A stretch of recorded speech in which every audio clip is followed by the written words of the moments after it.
U.S. President Donald Trump held a news conference after attending the United Nations General Assembly in New York. United Nations President Donald Trump on Wednesday defended his work to settle a nuclear deal with North Korean leader Kim Jong Un, saying he has given up nothing but his time during a June summit yet stands on the cusp of denuclearizing the North. In a wide-ranging news conference on the sidelines of the UN General Assembly, Trump told reporters that despite tough U.S. sanctions against the North staying in place, he believes that Kim wants to get a deal done because of their close ties. "We have a very good relationship. He likes me, I like him, we get along," Trump said. "He wants to make a deal and I'd like to make a deal." He wouldn't put a time frame, however, on when the two leaders might settle the standoff. "We're not playing the time game," he said.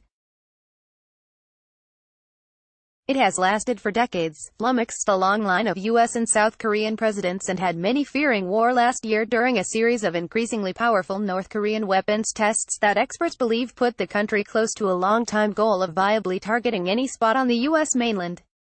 Trump and his top diplomat, Mike Pompeo, are trying to get past the deadlock that has followed the Singapore summit. Pompeo is planning to visit Pyongyang next month to prepare for a second Kim-Trump summit.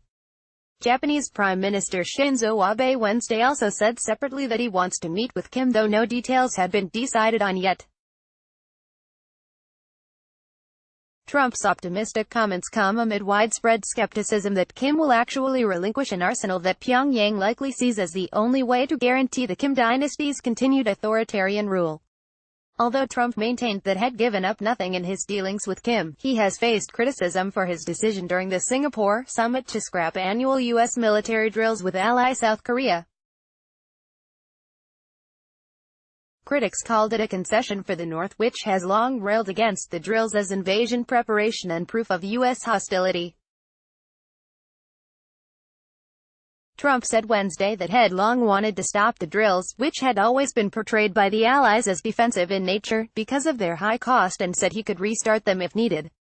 "For the taxpayer, we're saving a fortune," Trump said. Trump also made the stunning claim that former President Barack Obama told Trump that Obama was very close to going to war with the North. "If I wasn't elected," Trump said, "you'd be in a war." The State Department said Pompeo was invited by Kim to Pyongyang, the North's capital, to make further progress on the implementation of agreements made during the Singapore summit and to set up another leaders' meeting. Pompeo met earlier Wednesday with North Korean Foreign Minister Ri Yong-ho at the UN General Assembly meeting in New York. Pompeo said on Twitter that his meeting with Ri was very positive. There were no details immediately available about what the diplomats discussed. "Much work remains, but we will continue to move forward," Pompeo said.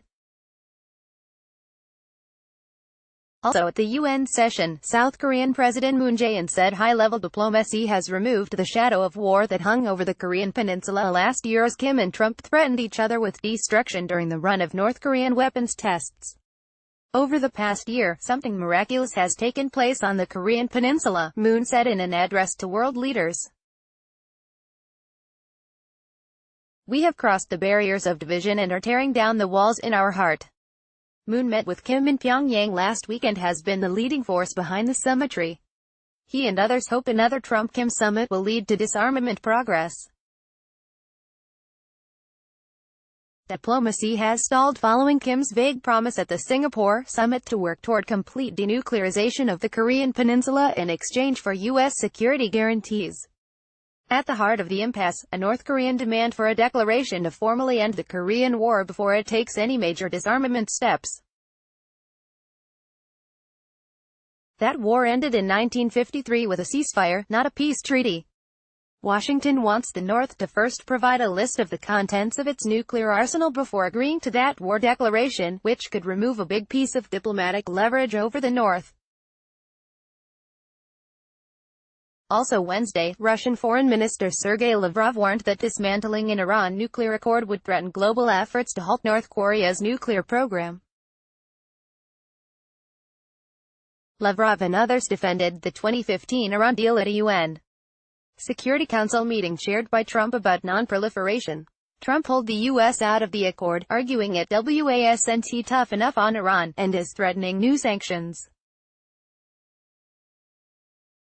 Lavrov said dismantling the accord would be counterproductive for the efforts underway now to denuclearize the Korean peninsula. Mike Pompeo to lead UN meeting on North Korea. Developer of North Korea missiles, nuclear weapons. Is North Korea still serious and imminent threat? Japan considers North Korea serious and imminent threat. Bolton urges North Korea to act on denuclearization. Commenting feature is disabled in your country, region.